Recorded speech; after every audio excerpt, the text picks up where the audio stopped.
10ஆம் வகுப்பு கணிதம் அலகு 1 உறவுகளும் சார்புகளும் பயிற்சி 1.3 8வது கணக்கு பார்க்குறோம். f என்ற சார்பு f of x = 3 - 2x என வரையறுக்கப்படுகிறது. f of x square = f of x whole square எனில் x ஐ காண்க. f of x என்ற சார்பு என்ன கொடுத்திருக்கிறாங்க? 3 - 2x. கொடுக்கப்பட்டுள்ள நிபந்தனையானது என்ன?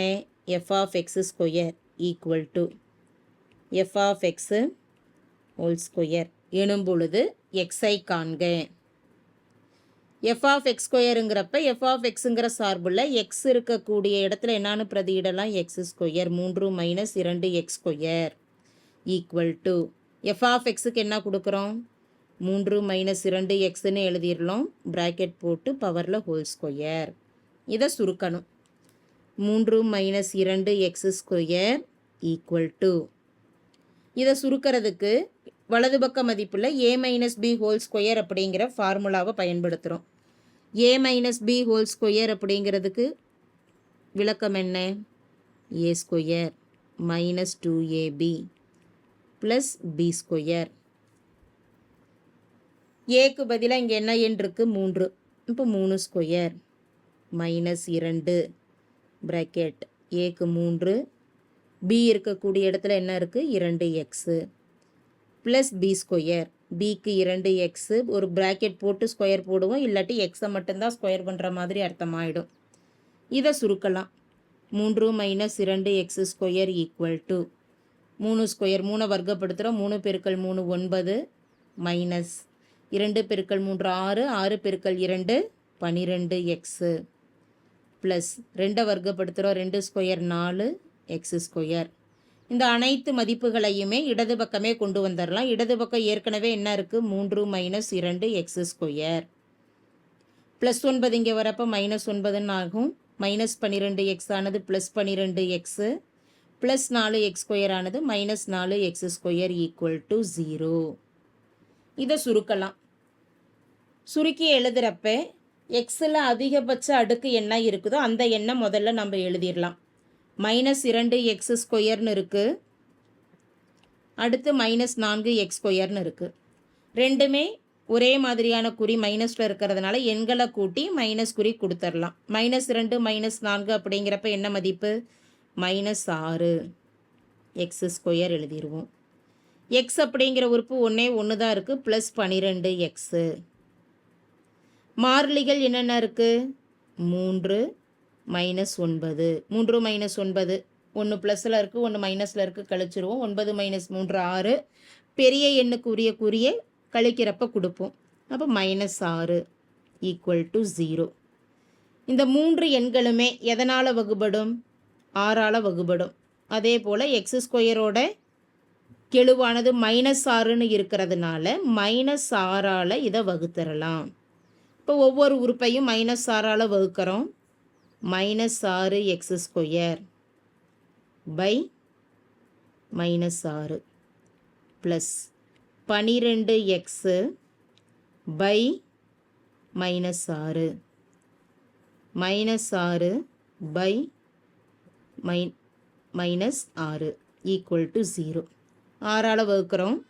இந்த இடத்துல மைனஸும் நமக்கு கேன்சல் ஆகும். அதே போல் 6ஐயும் வகுத்துட்டோம்னா என்ன வரும்? 1. ப்ளஸ்ஸையும் மைனஸையும் வகுக்கிறப்ப என்ன குறி வரும்? மைனஸ் குறி வரும். மைனஸும் ப்ளஸ் ஆகிடும். 6 கேன்சல் பண்ணிட்டோம்னா 1. அதே போல் 6 ஒரு முறை 12ல் 2 6 2 6 12. 1 × x ஸ்கொயர் அப்படிங்கிறப்ப இங்கே என்ன மதிப்பு? x ஸ்கொயர் எழுதிடுறோம். மேலே நியூமரேட்டரில் ப்ளஸ் இருக்குது, டினாமினேட்டரில் மைனஸ் இருக்குது. ஒரு எண் ப்ளஸ்லையும் ஒரு எண் மைனஸ்லையும் இருக்கிறப்ப வகுக்கிறப்ப என்ன குறி வரும்? -2x. நியூமரேட்டர் மைனஸு, டினாமினேட்டரும் மைனஸில் இருக்குது.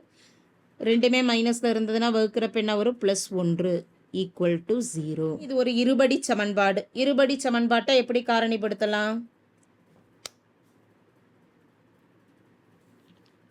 x ஸ்கொயரோட கெழுவையும் ஒய் ஸ்கொயரோட கெழுவையும் அதாவது எக்ஸ் ஸ்கொயரோட கெழுவையும் மாறிலி உறுப்பையும் பெருக்கிக்குவோம். எக்ஸ் ஸ்கொயரோட கெழு என்ன இருக்குது? 1.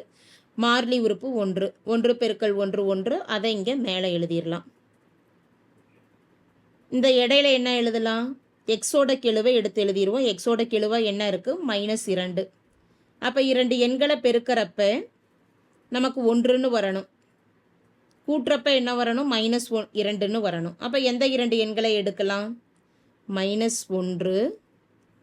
1 பெருக்கல் 1 1. கூட்டுறப்ப 1 + 1 கூட்டுறப்ப 1 + 1 2ன்னு வந்துடும். -2ன்னு இருக்கிறதுனால 2 இடத்துல என்ன கொடுத்துடலாம்? -1ன்னு கொடுத்துடலாம். -1 பெருக்கல் -1 ப்ளஸ் 1ன்னு வந்துடும். ரெண்டையும் கூட்டிட்டோம்னா -1 ப்ளஸ் -1ங்கிறப்ப -2. அப்போ காரணிப்படுத்துகிறப்ப நமக்கு கிடைச்ச மதிப்புகள் என்னென்ன? -1 -1. அதை பிரித்து எழுதிடலாம். எக்ஸோட கெழு 1, எக்ஸ் ஸ்கொயரோட கெழு 1 இருக்கிறப்ப இந்த எண்களை அப்படியே எடுத்து எழுதிடலாம். x - 1 × x - 1 = 0. இந்த ரெண்டாக பிரித்து எழுதுவோம். x - 1 = 0 மற்றும் x - 1 = 0. -1ங்கிறது வலது பக்கம் கொண்டு போகிறப்ப எக்ஸோட மதிப்பு என்ன? +1. இங்கேயும் என்ன மதிப்பு? x = 1ன்னு கிடைக்கும். ரெண்டுமே சமமாக இருக்கிறதுனால therefore தீர்வு என்ன எழுதிடலாம்? x = 1. ஒரே ஒரு முறை மட்டும் எக்ஸோட மதிப்பை எடுத்து எழுதிடலாம். x = 1 என்பது தேவையான மதிப்பாகும். தேங்க்யூ.